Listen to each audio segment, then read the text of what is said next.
one of the best lessons I learned is that, when everyone's doing one thing, look for the opposite.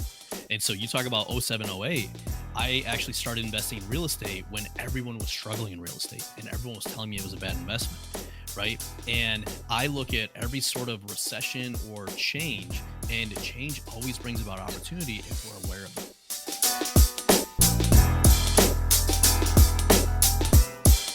You are tuned in to the Money Script Podcast. Today we will share strategies to help you grow your financial literacy and improve your money script.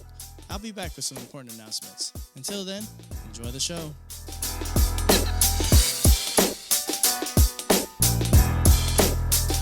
Welcome to the Money Script Podcast. It's your host, Yohance Harrison. I am so happy to be with each and every one of you today. If this is your first time tuning into the Money Script Podcast, again, Yohance Harrison, Yohance, if you want to be fancy. I am a financial advisor. I've been helping people bring their financial goals more into their own reality. I do that by helping them bring more alignment between their values, their goals, and their financial behaviors. And I've been doing it for almost 25 years. Yes, a quarter of a century. And I know I look so healthy and youthful. But it's been a journey. It's been a joy. And we created this podcast so that we can bring financial literacy to more people. So I like to bring on different guests each week so they can talk about their experiences with whatever business that they've created or any job that they have. And we've been across many different careers and individuals and what they've been doing. And today I have a really good friend of mine, and not just a friend, also someone that used to coach me. So you may remember a friend of his that we had on the show a few weeks back from 2X. And today we have Tom Sylvester, who also coached me in the 2X program. Tom, how are you? Welcome to the Money Script Podcast. Hey, I'm doing great. And I just got to say, I'm so excited to be here. I wish I had some of this knowledge years ago because it would have saved me so much on my journey. This is why I do it. So people at least get a little dose of the knowledge. You're not going to get all the answers on this podcast. You're just not. You're not going to get all the answers. We should at least prompt you to ask some more questions and give you some resources so that you can start to find those answers. And that resource may be, you may need to find a financial advisor. I mean, that's okay. I have a leaky, what do you call those things? Faucets in my backyard. And I've tried everything. It still leaks. I'm just going to call a plumber. Now, could I go watch YouTube and potentially figure it out? Yes, I could go to YouTube University and I could probably figure out how to change my faucet. But A, I just don't want to do it. And B, I know that someone that does it all the time is probably going to do it faster. It's going to be less likely that they do it wrong. And they're going to do it for a reasonable price. And I'm okay with paying for something if it's a reasonable price so that I don't have to do it and that I know it's going to get done right. Because guess how many times I've changed a faucet on the outside of my house? Survey? Not very Zero. Zero. I've done it 0 times. Now, how many bathroom faucets have I changed? A dozen. Dozens, probably. My father was a contractor and did that a few times. Kitchen faucets. Let's go. I'll do that in 10, 15 minutes. Not a big deal. But that outdoor faucet that's like glued and drilled into the brick. I did go to YouTube University. I did. And I looked for a second. I was like, nah, I'm a higher professional. And you bring up a good point there is I always look at, I'm like, first, we got to be aware of the problem, right? Because if you don't even know that thing leaks, that could go on for years and then it's going to be much bigger. So I think the most important thing is, one, are you aware of the problem? And then to your point too, what I've really learned over time is like, hey, has somebody else solved this? And can they do it better, faster, cheaper than me? And in most cases, the first answer is always yes. Someone else has already solved a problem I have. And then second, I found I'm way better to be in my zone and let everyone else be in their zone and support me. Indeed. Agreed, Tom. So as you can see, Tom is a wealth of knowledge. This is why I asked him to join the show. So thank you again, Tom, for doing it. Before we get into a little bit more of what you do, because we've got a special treat for you today. Yes, we prepped a little bit. Yeah, I know y'all know a lot of times I'm going off the cuff, just jumping in and having a conversation and letting you be a part of it. Today we planned a little something. We're going to have some fun, but let's talk about our current event because it is right now. Well, I say it's current because it's happening to us right now, but always remember, anytime I'm bringing you a current event, it could be true at any time, not only now or the past or even in the future. Okay. Because I like bringing events that tend to happen often to let you know that history likes to at least rhyme with itself, if not repeat itself. So our current event today is, unfortunately, we got some bad news from the economy. And the news that we received were regarding the unemployment, the initial claims for people that are out of a job. What was bad about this news is that, if for those of you that are on YouTube, you see that little tick there all the way at the end. That tick was showing that the jobless claims are as high as they were a year ago at 258,000. Now, some of you that are listening, you may be the ones affected. I know 3,000 people were laid off from CVS. I know GM had I think 1,400 or something like that. There was another car services manufacturer that let a bunch go. And there's also been a lot of tech jobs. A lot of folks in tech. I've been hearing from a lot of individuals in tech that they've been laid off. And so this does show a sign of the economy starting to weaken a bit. At the same time, we did get some good news from the inflation numbers. So the inflation numbers came out this week, and inflation is sitting at about 2.5 or 2.4%, which does lead us to believe. And for those of you that read the paper today, and today, just to tell you, I don't usually tell you this, but today is the 11th of October. If you read the paper today or yesterday, you found out that the inflation number was at 2.4%, and that Chase, JP Morgan, has announced the soft landing. Yes, they're saying they did it. So think I'm now, what I hear anytime I hear someone announcing that they did it, all I think is Bush and the mission accomplished. That's all I think of every time. I'm confident that if I'd spend some time in my Twitter or X feed, someone has already put what's his name, Jamie Dimon, in that, and superimposed him into that Bush photo to say mission accomplished. And we all know that Bush was horribly wrong about that mission being accomplished. So I don't know. Well, maybe Jamie Dimon's right, or his team is right. Maybe we did do the soft landing, but I tell you what, those unemployment numbers aren't looking too good. So we'll see what the rest of the year holds. And for those of you that have been paying attention, it is a bit of a spicy year in America. Why? Because we're doing our 4-year dance, and dance is, for those of you that watched the Olympics and you saw, or I don't think you had to watch the Olympics. If you were around in the summer of 2024 and you saw any highlights of the Olympics, you probably saw the breakdancing. And the young lady, I believe, was she from Australia? New Zealand? Yep. Australia. She was from Australia. How could I forget? She was from Australia. We'll just leave it there. The show's not about her. But Tom, tell me, what do the general sense of the economy, what is it saying to you as far as the unemployment numbers that are there, that inflation seems to cool down, interest rates have gone down a bit? How does that relate to your local economy and what you're seeing with your clients? Yeah, the thing that I think is interesting is that, everything has these natural cycles that we go through. And people always want things to go up, or people always want things to be good. But when they are good, they can't just always be good, and they always can't be going up. And what I'm seeing, and it's surprised me over the last couple of years, we've had big events like COVID happen, and everything since then. And to your point, in the US, we've got a lot going on right now.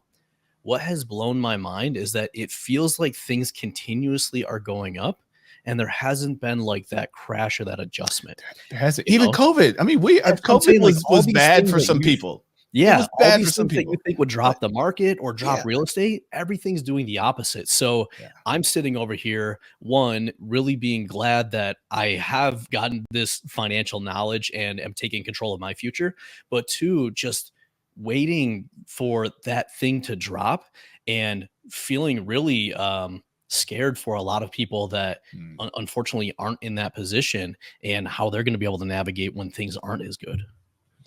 So now that you mentioned that, let's go ahead and segue into our little treat for today, because I'll preface it by saying that I was reading a Michael Kitces article.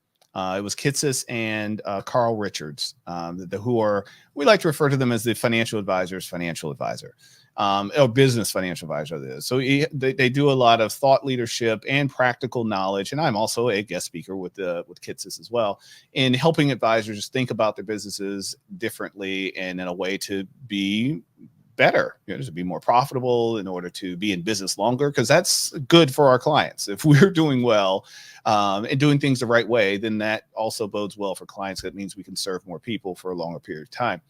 Well, they had a conversation on their podcast, which financial advisory, listen in, make sure you go check that one out. Or if you're not a financial advisor, listen to it too. It's great. But in their podcast, they asked the question is, can your practice sustain a 20 to 30% downturn in the markets? And as I'm driving, listening to this episode, I had to sit there and do the math and start to think about it. Start to think about, what are my margins? And is there enough profit there that if the revenue went down by 20 or 30%, what would that mean for my business? What would it mean for my employees? What would it mean for how I'm able to show up for clients? Okay. And this is something that a lot of business owners have to think through. So being that Tom is here, Tom, you don't have to take that part of it, because I know you've got your own way of doing things. We just know that's something that's on my mind as we go into this. I've asked Tom to do a little mini coaching session with me, like he used to do for me a couple of years back. And so I'm going to be open, brutally honest, bare my soul here, because I know I love what Tom does and I know that he can do it well. So with that, I'm going to just be quiet, because now it's Tom's turn to basically interview me. There we go. Well, Yohance, I'm so excited for this opportunity. And, the first thing we always look at is, what's the vision? Right? Because from understanding what the vision is, then we can start to ask the right questions and make sure we're doing the right things to get there.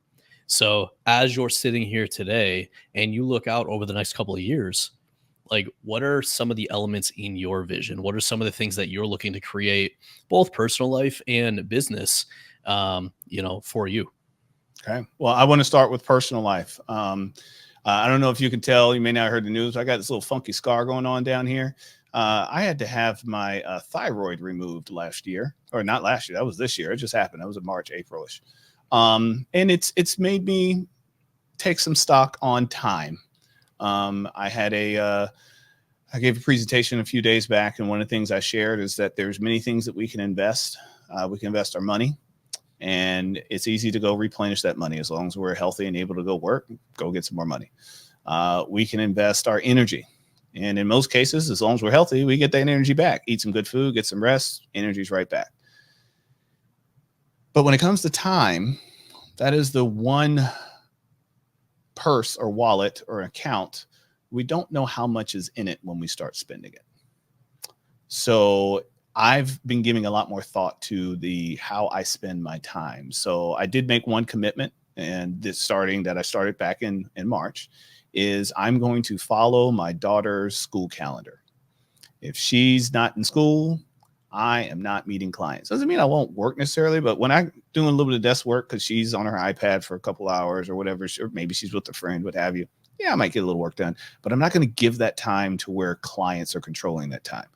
So what did that do? That means I'm taking almost a month off throughout the year, because there's a lot of holidays when kids are in school.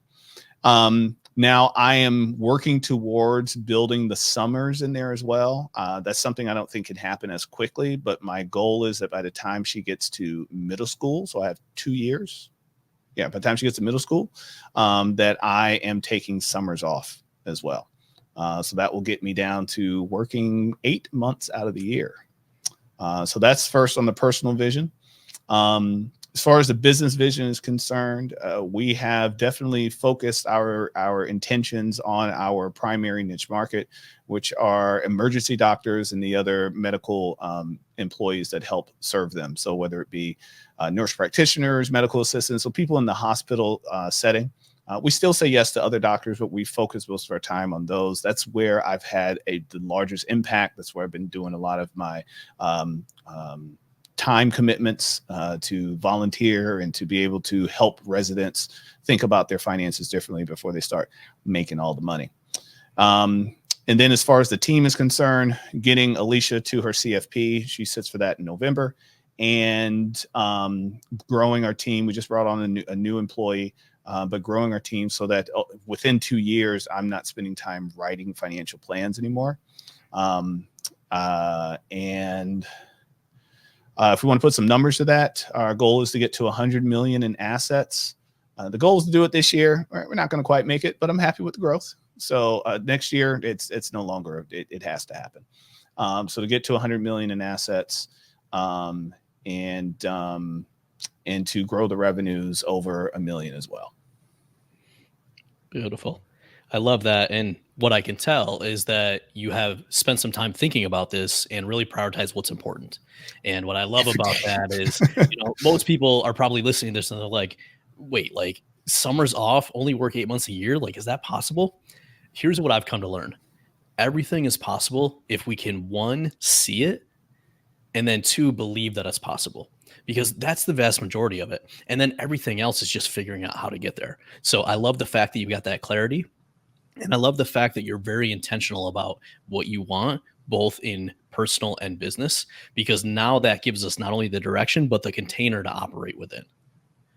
So the next thing that I want to go to is I always look at, there's three kind of components to our success in the business. There's what the market is doing, because we need to make sure that we're serving a need in the marketplace. Then there's the business strategy, and how well are we doing strategizing the business to take advantage and support the marketplace. And then there's how we're doing as leaders, because the business can only grow to the level of leadership we have. So given that we started this out with current events, as you're looking at the marketplace over the next couple of years, what are the major shifts or opportunities that you see that you might be able to serve your clients in a way? So I'm very excited that this is something I've spent a lot of time thinking about, where, to the Wayne Gretzky saying, where the puck is going versus where it is.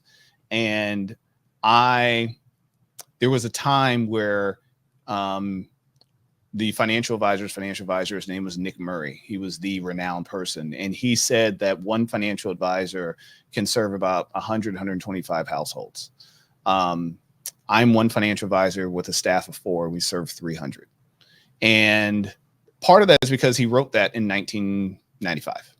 So with email and Zoom, I don't see clients face to face. Yeah, I'm doing Zoom meetings. I've seen how technology is putting me in a position to serve more people. So what is the next of where things are going? It's definitely the integration of the buzzword artificial intelligence, AI. It's the integration of AI into what we do. We've already been using AI. We just didn't call it AI.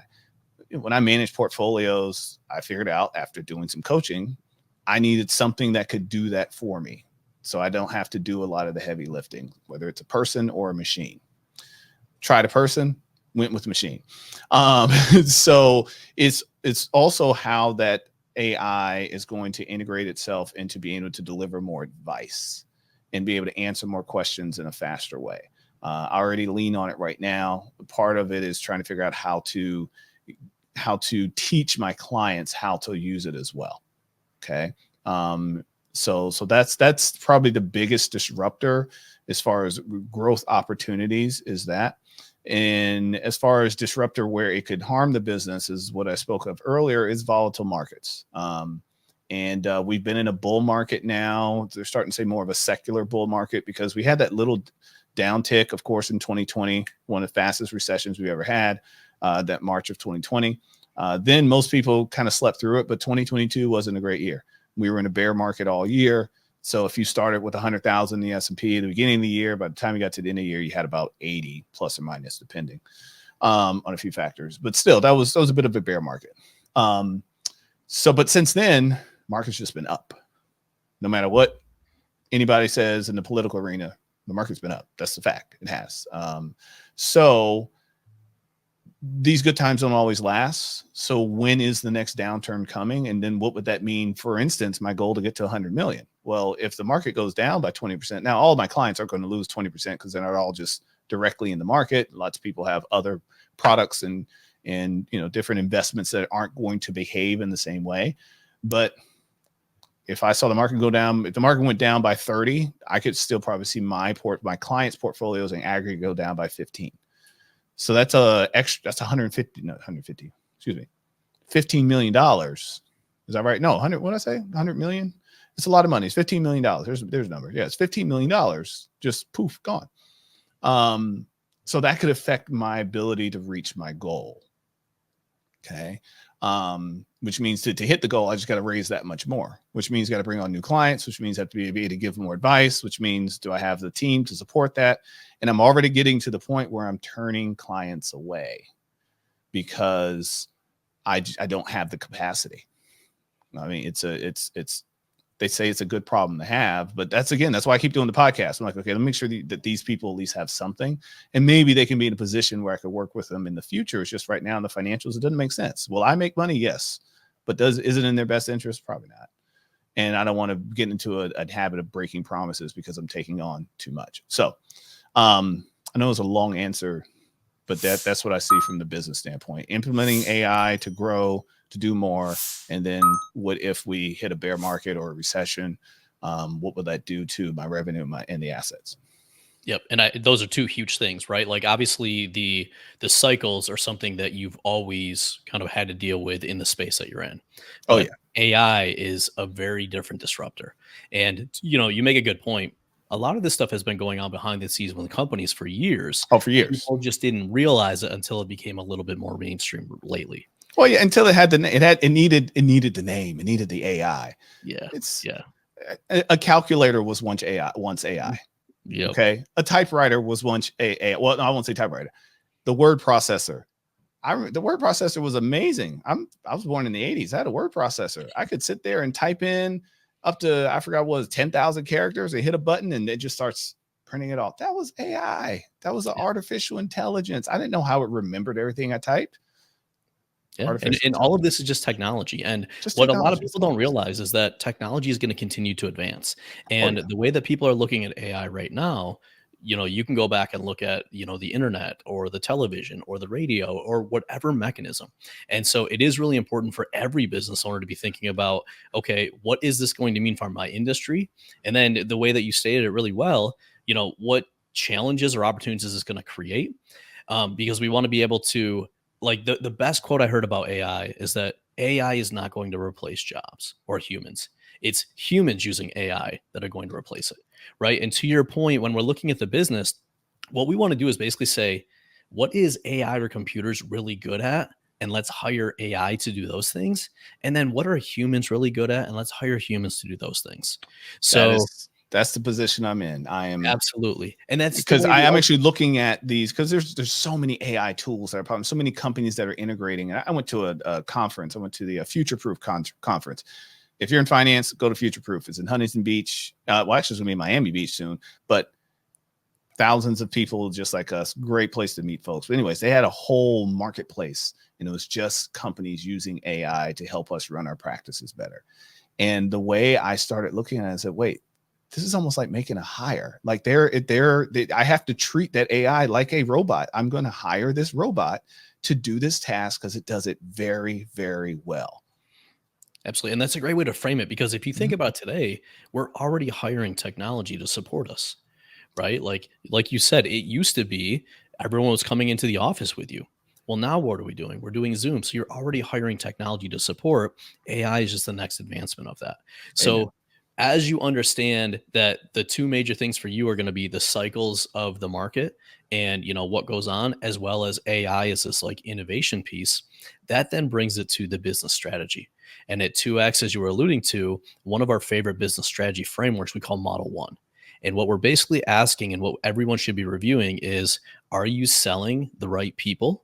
And we want those people to be niched, ones that have a big problem that you're really good at solving.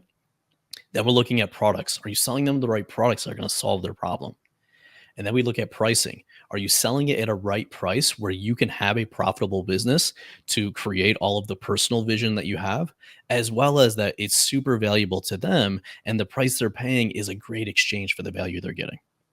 And then we look at positioning. Are you setting up your positioning to be the expert to solve the problem? And then finally, we look at pathways. How are you getting in front of your people so that they understand and are aware that you exist and you can help them with that problem? So I really enjoyed too, actually. So in my head, I'm just checking the boxes. Like, okay, I was going to say, I just want to give you a compliment.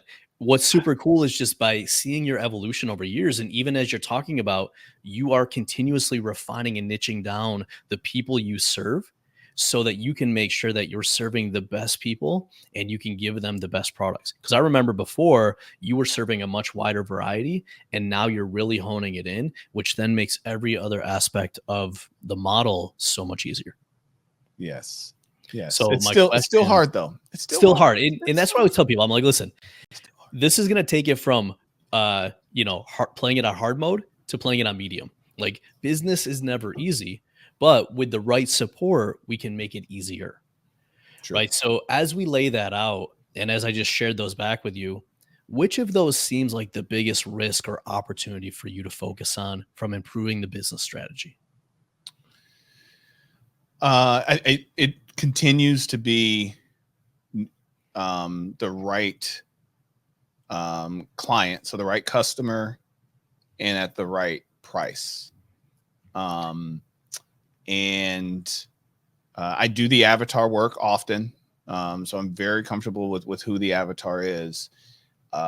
It's just the blessing and curse of I've done a tremendous job of providing valuable service that makes me referable, and the referrals are coming. So I created a system is what I did, Tom. So after 2X, I put together a system that I don't even run. All I do is talk about it sometimes. So I don't run the system. My team runs the system, and referrals consistently come in every single week to the tune of 4 or 5 a week.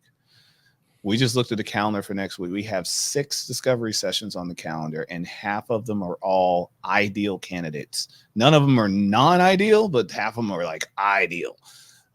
So, which is exciting. So but that just comes from, and again, I didn't touch any part of the system.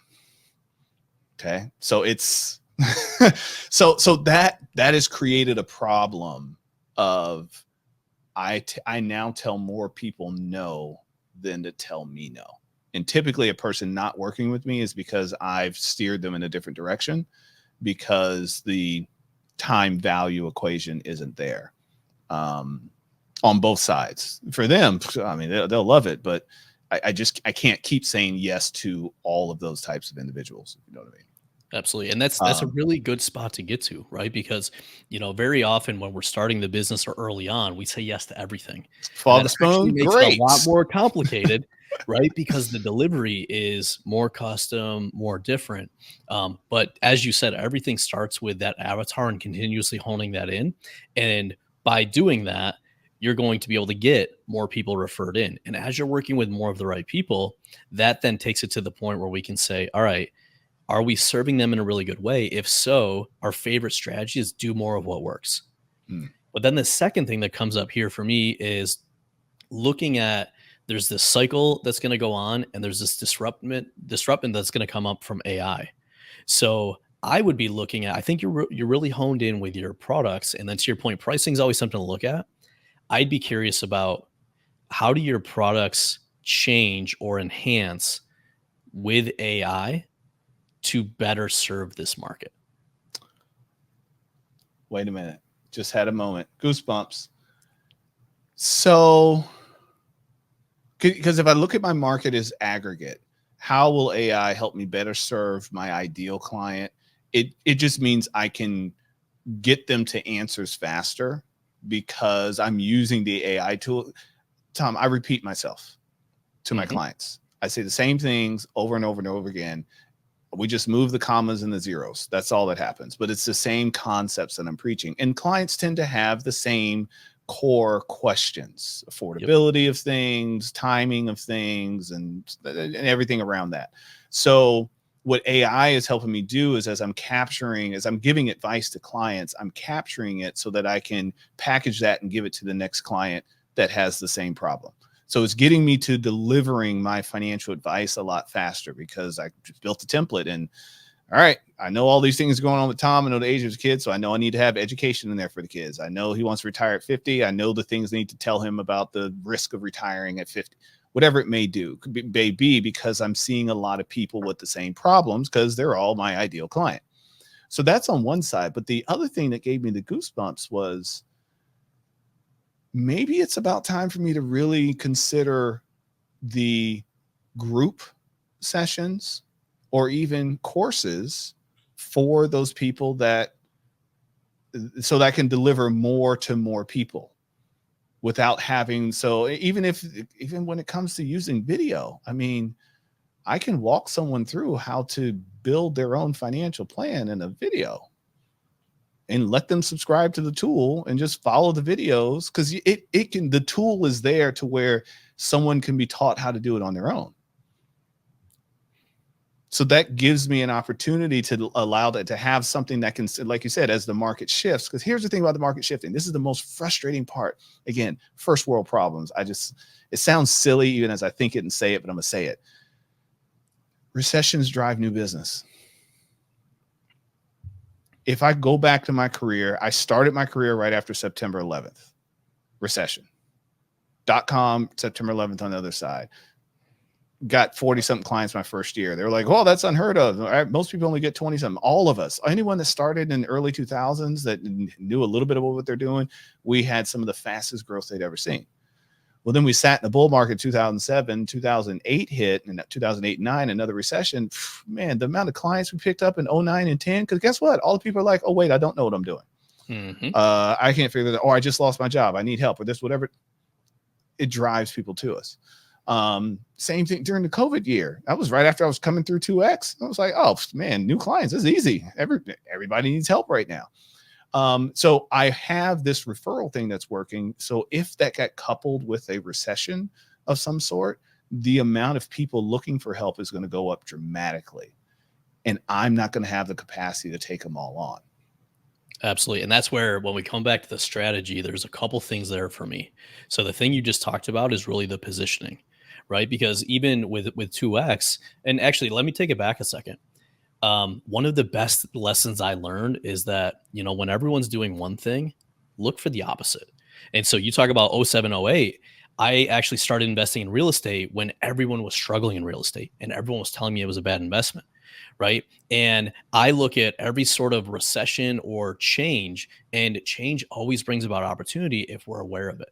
So for you already know that recession is going to drive people, because when things are going good, everyone thinks there's a genius, right? They're like, "Oh, I got this. I don't need support." So the fact that you already know that, you can be setting up your positioning and your messaging, that what you're putting out to the world, to help people understand that, so that then when things do shift, they're already aware of you, they already trust you, and then you can bring them in to support and solve the problem. The second thing that I'll say here that's really interesting for you, like, yes, courses and group and some of these things are going to be really good, and I would recommend looking into those. I want to bring it back to AI for a second, because if we think about AI, there's two things AI is really good at. One is processing a large amount of data and making sense out of it. And that's going to be huge for you in your field, to be able to take all that data in. And then second is actually training it. And right now, a lot of us, like if we're using ChatGPT or something like that, we're maybe giving it some data and having it process. I've got to close. I've created a closed loop. I make sure I'm feeding it with. Beautiful. Because that's the thing. If we think about like pre-AI, what do? Well, we have all this data. We try to read it, or we have our team members read it, and we try to make some, information out of it, and like, so we can make some decisions. And then as we bring a new team member on, what do? We spend a lot of time trying to train that team member so that they think and act the way that we would, or the way that our systems say. That is a very hard thing to do in a lot of cases. But guess what? When we talk about the jobs that AI does well, we can feed it a lot of data. And as we have these models or these ways that we run the business, we can actually train AI on that. So it doesn't have to be us having 20 years of expertise, but the AI can actually do that. So I think that's the big opportunity for you, is because you have a certain way of running the business and supporting clients. One, you're able to feed it data, and two, you're able to train it on what you would be doing so that it can take a lot of that heavy lifting off of your plate. And what's super cool about this is, not only does this allow you to serve more clients, it actually could allow you to serve them in a cheaper price, if that makes sense, because it doesn't cost you as much to deliver. And then the final thing is, you're ultimately going to get them better results, because an AI is going to be able to do that way faster than you could, or somebody that you ultimately train.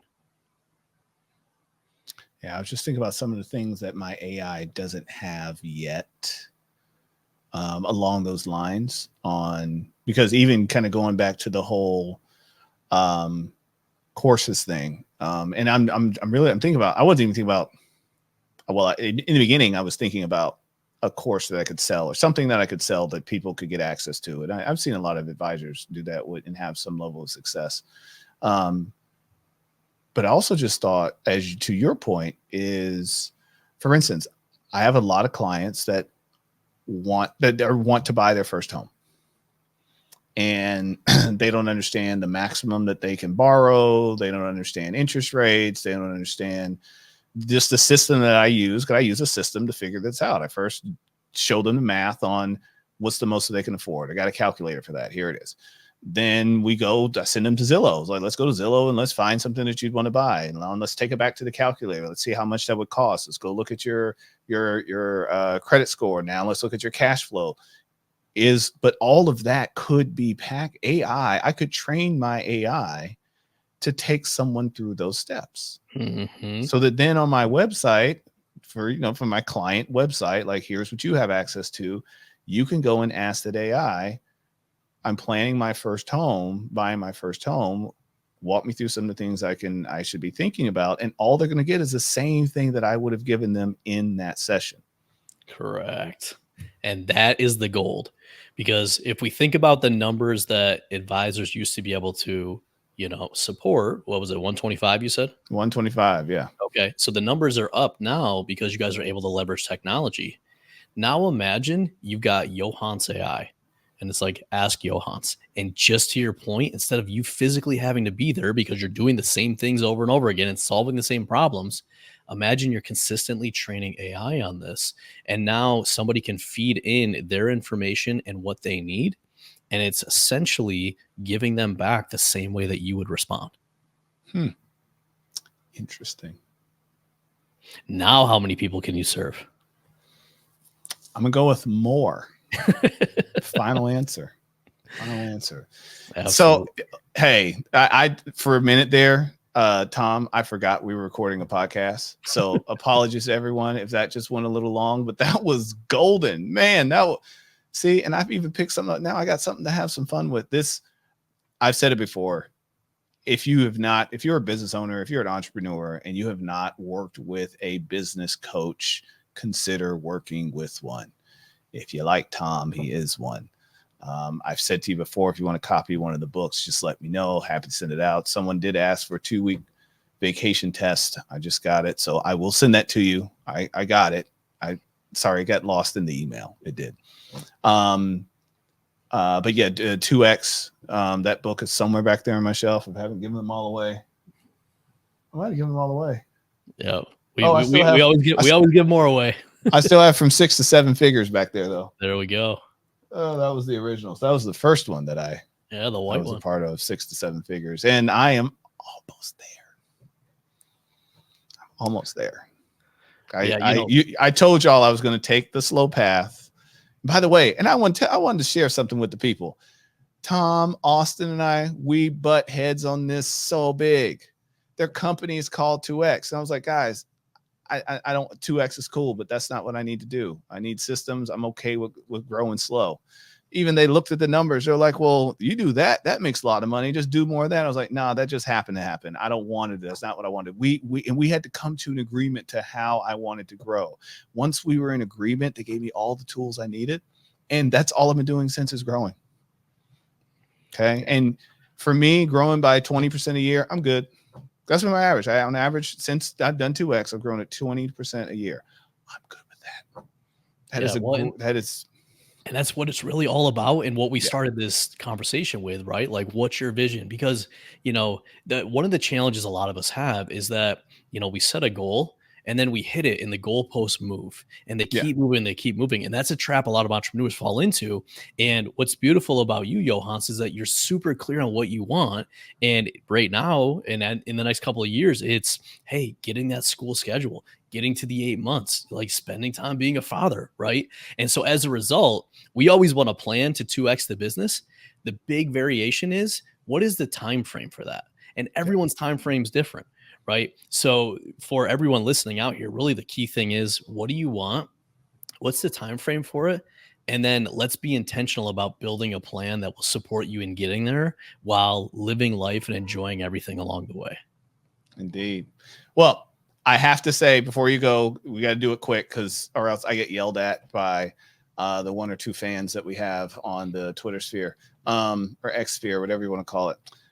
Tom, we ask all of our guests to share with us your first memory of money. So, Tom, what is your first memory of money? My first memory of money, I'm going to say it's probably at the grocery store. Going there with, my parents getting the weekly groceries and then seeing the exchange of money for food. And, really, I think what that led for me was like, oh, if I have money, I can exchange that for things I need. Yes, indeed. I highly recommend for those of you that want to learn more about just money in general. It's a hard one, I will say, even for me, because there's a lot of stuff in it. But the book is called Debt. Cannot remember the author right now, but we'll put the link in the show notes. It's really a great historical perspective on debt and what it is. And surprisingly, it is what Tom just said. I pointed that way. That's the wrong way. That way. Anyways, we had some camera issues when we started. So with that, thank you all for joining us on the Money Script podcast. Always great to be with each and every one of you and share with you some financial strategies. Today, we did some business strategies. I just poured my heart out to Tom. I appreciate you, Tom. That was fun to talk about out loud. That's also part of goal planning and goal achievement. For those of you that are familiar, is saying your goals out loud and having someone that can help hold you accountable. Just putting that stuff out into the universe, because sometimes you just got to get it out of your head. And you heard me again. That wasn't rehearsed. You heard how that kind of flowed off the tip of my tongue for me, is because it is near and dear. I don't have my journal. It's over there. These are the things I journal about. I write this stuff down. I keep a Post-it note that shows all of the goals that I want to achieve for the quarter. I'm a little late. This was Q3, so I got to write Q4. I was a little behind, but I'm going to do it. I'm going to write my Q4 goals, and it's going to sit right here on top of the Apple, because I already own the Apple. I don't need to know it's Apple. I want my goals to sit there. So it's going to sit there, and I'm going to see them every day. They're going to look at me and say, what are you doing? Is that in line with your goals? Then why are you doing it? So with that, we'll see you next time on the Money Script podcast. Do your friend a favor, just one of them, just one. Send this to one person. Just one. See you next time.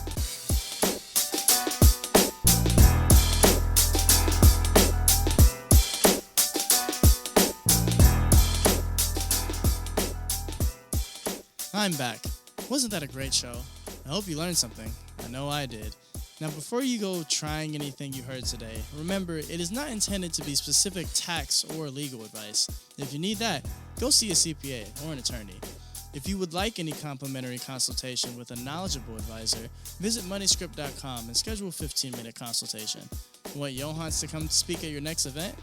Go to the Money Script website for that too. Of course, if you're watching on YouTube, make sure to like, comment, subscribe, and click the bell for notifications.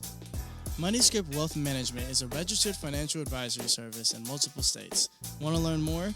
Get the full disclosure on our website, moneyscript.com.